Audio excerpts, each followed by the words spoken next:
Hello and welcome to Amrita by the Book. My name is Amrita and this is my booktube where today I'll be doing a video that is slightly different based off a video that I saw by Moon from Moonlight Scrolls. I love Moon. She's so enjoyable and she is so much more plugged into everything that's happening on booktube and bookstagram compared to myself. And this video really cracked me up because she was doing a version of FMK except with books, and she called it Read, Reread or Pass. And she gathered a list of books that were really popular on booktube and she just talked about them and whether she would read them or reread them or pass. And it really demonstrated to me just how out of touch I can be because some of those I didn't even know that they were a thing.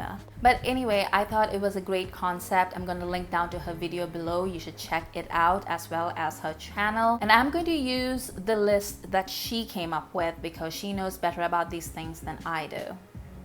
First up is Throne of Glass by Sarah J. Maas, and I have mentioned before that I have read very few, well actually just one book by her before, so no, I haven't read it, but I do want to read it, at least the first book, because everyone seems to talk about it all the time. For fuddy-duddies like me, it's the story of this young woman who is an assassin and has just come out of prison, but this is like a fantasy prison, so you know she's taken to the court of, I don't know, a fairy prince, and then she needs to act as his champion in this sort of trial of strength in order to find a new royal assassin. I'm always on board for young women doing badass things, so sure, I'll read the first book. Next up is A Court of Thorns and Roses by Sarah J. Maas, and I had not read this book so hard that in my previous video where I discussed it, I actually called it A Crown of Roses and Thorns. I can't remember.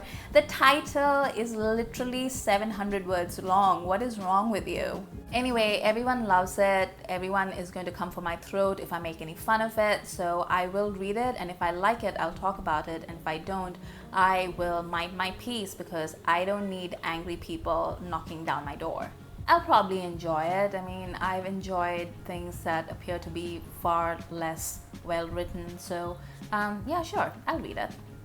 Next up is A Little Life by HANYA YANAGIHARA, and I have literally never heard of this before, but it sounds really interesting, but not for me. It's the story of these four young men who meet at school and then what happens to them as they grow up, and I don't know, it seems to be some sort of mystery maybe, or one of those stories about young men and their passions. And I honestly don't really care for school set books and stories. Like, I don't really care for it, so it kind of leaves me cold, the concept.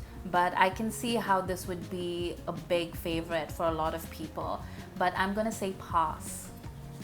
Next up is The Cruel Prince by Holly Black, which is a book that I own because I bought it based off several recommendations that I saw on Bookstagram and Booktube. I mean, people seem to be really into this book, and I feel like it's because it seems to hint at a really warped relationship between the lead characters, and that's always a big favorite, especially in like YA fantasy romance.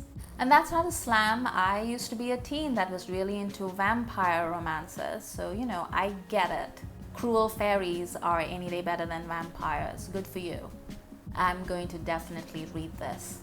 Next up is The Seven Husbands of Evelyn, Hugo by Taylor Jenkins Reid, and I think it was Sunny Luca who said that this was a really easy recommendation to give to people who read no matter what the genre, and even to people who don't usually read, because it's just a very easy, well-written novel. And that sounded really great, and I did buy a copy, and this entire video is turning into a let's shame Amrita for all the books that she's bought and never read. But you know, that's just my life. Anyway, I'll read this book. I like the description, I like the sound of it, I like what people have to say about it, so yes, I will read it. Next is The Six of Crows duology by LEIGH BARDUGO, and I have had mixed reactions to her work. Like, I read the Grisha verse and I thought it was incredibly silly and I didn't like it, even though, you know, I am a tiny bit excited by the series that's coming out on Netflix, and I'll probably watch it anyway because I'm like that. But I'm happy to report that I have read The Six of Crows duology and I did enjoy it, and I would reread it at some point. Number 7 is The Invisible Life of Addie by V.E. Schwab, about a young woman who is cursed with immortality but also told that nobody will remember her and that she will just pass through life without leaving so much as a ripple behind because no one will remember her, and then one day she finds somebody who does remember her, and then her life just changes. And this is a really great concept, and this book was everywhere, and I did put it on my TBR, but then I think it was Nat from Nerdy Nat Reads who said that this wasn't what she expected it to be, and what she expected was also what I was expecting. I'm not going to say what it was because it's not relevant, but what she said really affected the way that I thought about this book. And I'm beginning to realize the more that I do these videos that Nat has like a lot of power over me and my likes and dislikes. I think it's all that open-faced charm. She just gets in my head. But anyway, I am not planning to read this. I might change my mind in the future. I mean, it's on my wish list, but I haven't bought it. So I'm just going to say pass for now. Next up is The Poppy War by R.F. Kuang, and I am so ready to read this. I own it. I've owned it almost since it came out, and I still haven't gotten around to reading it for various reasons, most of which relate to the fact that I suck as a person. But yes, I will read it, and not even the fact that it appears to have thrown some of my best friends into a deep depression upon reading it can change my mind. A story about colonialism and a woman fighting for her land. I mean, it is basically written for me. I am the target audience. A definite read. Next up is Mistborn by Brandon Sanderson, and I have not only read this, but I have also reread it already. So yeah, I will definitely reread it. I mean, I say that with full confidence, but at the rate Sanderson puts out books, the question is not whether I would like to reread something, it's when. I'm so busy trying to keep up with his output, when am I going to reread his books? Anyway, next up is The House in the Cerulean Sea by TJ Klune, and this is the book that took BookTube and Bookstagram by storm last year, and I will absolutely read it. I'm just waiting for it to go away from the public consciousness for a little bit, because when people really love something that hard, it kind of colors my expectations, and I don't want to do that to this book because I've read another book by TJ Klune and I really enjoyed it, and I enjoy his voice, and I don't want to lay the weight of my expectations on his book. Next is November 9 by Colleen Hoover, and this made me laugh because pretty much everyone I love tells me that I should never read Colleen Hoover, and I'm the kind of person where, like, you know, if someone says, oh, this person is terrible, then I immediately want to read them just because I want to know just how terrible they can be. And then I read the description for this book and I was like, nope, no thank you. I do not have time for that 500 Days of Summer mess. Next is another one by Colleen Hoover called Ugly Love, and again it sounds like the story of two idiots. So it's about these two people who have a lot of chemistry together and decide to embark on a no strings attached, you know, sexual relationship, and then inevitably fall in love, and now everything is complicated and oh no, so terrible. And I think if I was like 21, I might want to read this, but it's been a few years and a few miles since then, and I really can't even, like, I have no energy. This book is not for me. Next up is the Hunger Games, everyone's favorite, but my least favorite. I DNF'd the third book in the series and I don't think I'll ever pick it back up again. It annoys me, it's dumb, and it has that stupid love triangle. I loathe love triangles. Why do they even write those? But yeah, I don't like it. I don't want it. I will never read it again. So I'm just gonna say pass, even though I have read 2.5 books in it. Next up is Twilight by Stephanie Meyer, and I have read it. I did because it came out and it was huge and I wanted to see what the fuss was about, and I really wish I DNF'd it, but I didn't, and now I just have like things stuck in my head that I wish weren't there. But no, I will not read it again, so pass. Next, we have 3 in a row by Cassandra Clare. The first up is The Mortal Instruments, which is the book that I think everyone has read, and I haven't, because I have read no Cassandra Clare whatsoever. And it's not from a place of snobbery, like I'm not one of those people that thinks she's beneath me because she used to be a fanfic writer, or, you know, it's just I've never gotten around to reading her, and I will at some point. But I have been told that I should perhaps read the Infernal Devices, which I believe might be a successor to the Mortal Instruments. Like, I'm not sure, but one of those two are like a sequel to the former. But anyway, I think I'm gonna start reading with the Infernal Devices and see how that takes me. And then there's also the Dark Artifices, which I've hardly ever heard about. Like, I don't think that's the book that most people refer to when they talk about Cassandra Clare, so I don't know what everyone's opinion about it is. But in any case, I'm going to say pass on it for now because I first want to read Infernal Devices and see how I feel about it. So yeah, the Mortal Instruments, pass for now. Infernal Devices, read. And then the Dark Artifices, pass for now. Next is These Violent Delights by Chloe Gong, which is a Romeo and Juliet story set in the underworld of Shanghai. And my god, like, this has been on my TBR list the moment that it was announced, and I will 100% read this. Next up is Percy Jackson by Riordan, and oh, you guys, I love this series. I really enjoy the way that they grow as characters. I love that it's all written at a level, but he never condescends to his readership, even though it's meant for a younger audience, and I really appreciate that in an author. I would reread these at any point.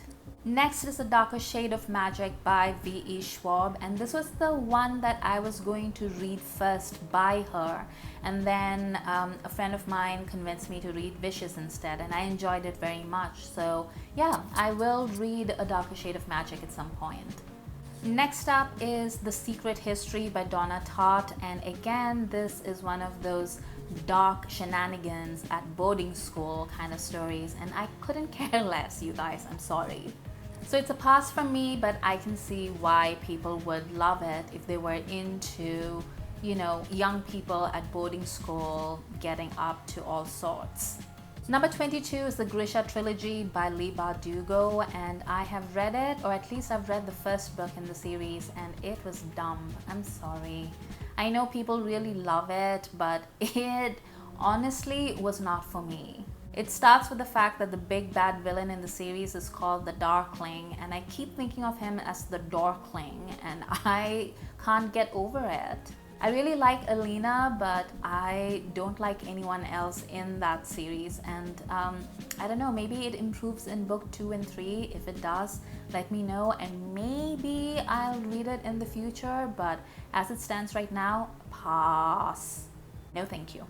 Next is Daisy Jones and the Six by Taylor Jenkins Reid, and honestly, for my money, between this one and Evelyn Hugo, this is much more my type, and I might just read this one before I read Evelyn Hugo, even though that is much more recommended.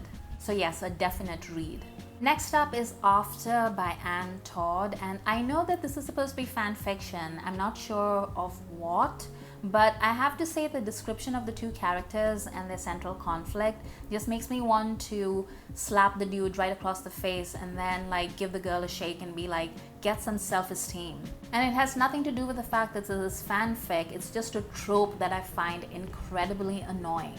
And it's not their fault. Like I can see, like, you know, they're supposed to be really young and in school and etc, but my god, do I hate this trope. I hated it when I was younger, and I hate it all the more now that I'm old and a fuddy-duddy. Auntie Amrita says pass. Next is Ninth House by LEIGH BARDUGO, and I am in two minds about this, but I'm gonna say pass for right now. Like, I'm gonna put it on my Amazon wish list, and maybe I'll get back to it at some point because I do know a lot of people really love it. But with LEIGH BARDUGO, I never know whether that counts for anything because, you know, I've read one series by her that everyone loves and it was great, and then I've read another one that everyone loves and I hated it. So I don't know. So I'm gonna keep it on the back burner for now and say pass. Next is If We Were Villains by ML Rio, and I am actually really intrigued by this. I haven't seen a lot of people discuss it, like it's just not come up a lot on my networks, but it sounds really interesting to me. Like, it's a murder mystery and it's about this guy that was sent to prison and then he comes out, and then, you know, there's all this flashback, I guess, about this murder that was committed by a bunch of theater kids, it sounds like. And that's a setting and a mystery that really appeals to me. So yeah, I'm gonna say read. Anna and the French Kiss by Stephanie Perkins is about this young woman who is looking forward to her senior year in Atlanta but is unexpectedly shipped off to boarding school in Paris. Oh no, what a tragedy. But jokes aside, I mean, I don't think that this sounds like something that I'd be into. I don't care about school children and about, you know, shenanigans at school. So again, this is not something that really appeals to me, and I don't know, the older I get, the more I feel like a creep when I'm reading stories about very young people and their romance. So I don't know, maybe it's all in my head. I can see why a lot of people would be really into it, and I believe Stephanie Perkins is a really good author. I've heard really good things about her, but this book is just not for me. Radio Silence by Alice Oseman is not a book that I've heard a lot about, but it sounds really interesting to me. Again, it has to do with, you know, a woman who is trying to build her life and a mystery in her past and how she must come to grips with it. That's the kind of genre that I really enjoy. And I'm always looking for like new books in that genre, and also everyone seems to have like a really high opinion of the author. So I'm gonna put this at a read for me. Next up is The Hate You Give by Angie Thomas, and I have read this book and it is brilliant. It's about this young woman who witnesses the shooting of this boy in her neighborhood by a police officer, and they're black, and it becomes this whole thing about conversations that she must have and how it feeds into national conversations. And it came out at a pretty delicate time in American history as well, and it was truly a book of its time, and I don't know how that's going to change in the years since, but definitely on the reread list. And at number 30 to wind things up is Scythe by Neil Shusterman, and I have had this book on my TBR for a very long time. I don't know why I haven't read it. It has this gorgeous cover, it has a story concept that I find really interesting, and Jeremy Fee, with whom I share a lot of my tastes when it comes to fantasy and science fiction, I feel, gave it this really glowing review, and I'm going to link down to that below as well. And I think I'm going to try and read it this year. So definitely a read for me. Right, so those are some of the most popular books on Bookstagram and BookTube that I would read, reread, or pass. I just want to thank Moon for making all this fun content, And if you would like to do a version of this, like this is not a tag really, so I'm not really tagging anyone, but I'm going to include the list of books down below. Feel free to do your own version. And as always, if you disagree with one of my choices, if I said that I am not interested in a book but you feel like I absolutely should be, then the comment section is where you get a chance to convince me. Thank you all for watching, and I'll see you next time. For more videos, please hit the subscribe button.